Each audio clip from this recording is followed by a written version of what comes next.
Assalamualaikum warahmatullahi wabarakatuh.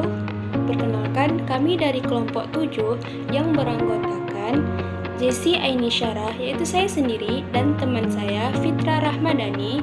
Baiklah, kami akan menjelaskan materi studi hadis dengan judul Ilmu Jarh wa Ta'dil. Happy for watching.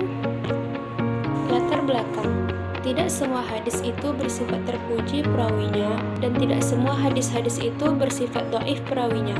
Maka diperlukanlah informasi dari berbagai kitab yang ditulis oleh ulama ahli kritik para periwayat hadis.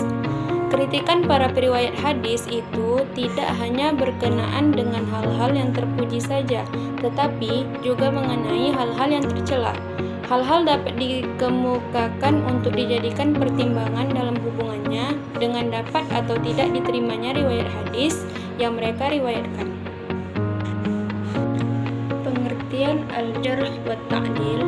Al-jarh yaitu terlihatnya sifat pada seorang perawi yang dapat menjatuhkan keadilannya dan merusak hafalan dan ingatannya, sehingga menyebabkan gugur riwayatnya atau melemahkannya hingga kemudian ditolak. At-ta'dil yaitu persifatan perawi dengan sifat-sifat yang mensucikannya, sehingga nampak keadilannya dan diterima beritanya. Jadi, ilmu jarh wa ta'dil adalah ilmu yang membahas tentang para perawi hadis dari segi yang dapat menunjukkan keadaan mereka, baik yang dapat mencacatkan atau membersihkan mereka dengan ungkapan atau lafaz tertentu. Kegunaan. Adapun kegunaan dari ilmu al-jarh wa ta'dil untuk menentukan kualitas perawi dan nilai hadisnya, menetapkan apakah periwayatan seorang perawi itu bisa diterima atau ditolak sama sekali. Selanjutnya, tingkatan dan lafaz al-jarh wa ta'dil. Yang pertama, tingkatan at-ta'dil.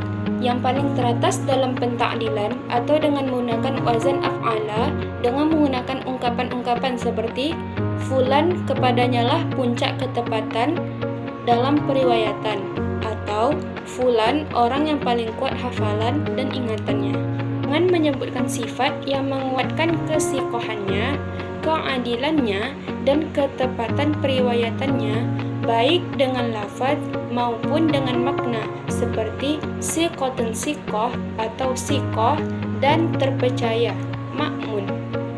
Selanjutnya, yang menunjukkan adanya pensiqahan tanpa adanya penguatan atas hal itu, seperti siqah, sabat, atau hafiz.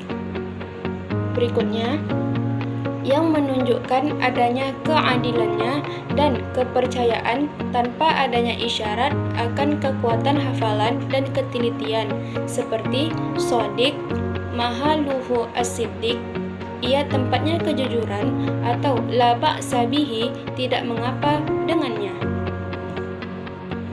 Selanjutnya, yang tidak menunjukkan adanya pensiqahan atau celaan, seperti fulan syekh, yang artinya fulan seorang syekh, atau ruya anhul hadis, yang artinya diriwayatkan darinya hadis, atau hasanul hadis, yang artinya yang baik hadisnya.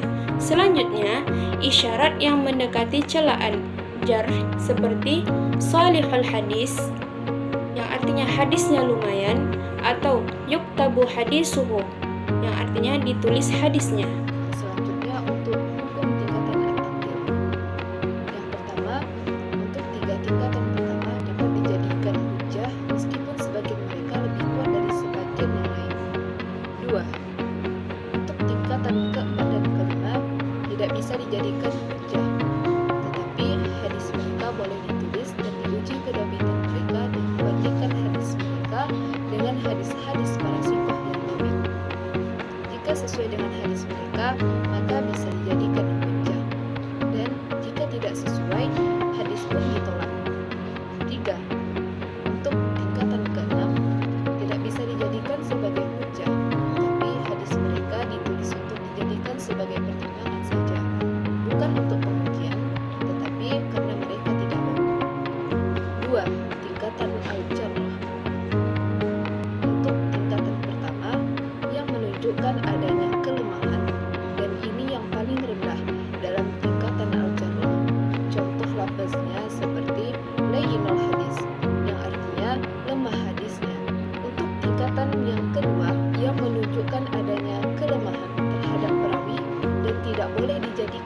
sebagai hujjah. Contoh lafaznya seperti fulan tidak boleh dijadikan hujjah. Dan lafaz lain seperti ia mempunyai hadis-hadis yang mungkar. Tingkatan ketiga yang menunjukkan lemah sekali dan tidak boleh ditulis hadisnya. Contoh lafaznya seperti fulan dhaif jiddan, yang artinya fulan lemah sekali. Untuk tingkatan keempat yang menunjukkan tuduhan dusta atau pemalsuan hadis. Contoh lafaznya seperti fulan muttaham bil kadzib, fulan ini dituduh berdusta. Dan contoh lafaz lain seperti dituduh memalsukan hadis atau mencuri hadis. Tingkatan yang kelima yang menunjukkan sifat dusta atau pemalsuan hadis dan semacamnya, seperti kadzab yang artinya tukang dusta atau pemalsu hadis. Tingkatan yang keenam yang menunjukkan adanya dusta yang berlebihan, dan ini merupakan seburuk-buruk tingkatan. Dan contoh lafaznya seperti fulan orang yang paling pembohong. Baik, untuk hukum tingkatan al-jarh ini, yang pertama, untuk dua tingkatan pertama tidak bisa dijadikan sebagai hujjah terhadap hadis mereka, akan tetapi boleh ditulis untuk diperhatikan saja. Dan tentunya orang untuk tingkatan kedua lebih rendah kedudukannya daripada tingkatan yang pertama.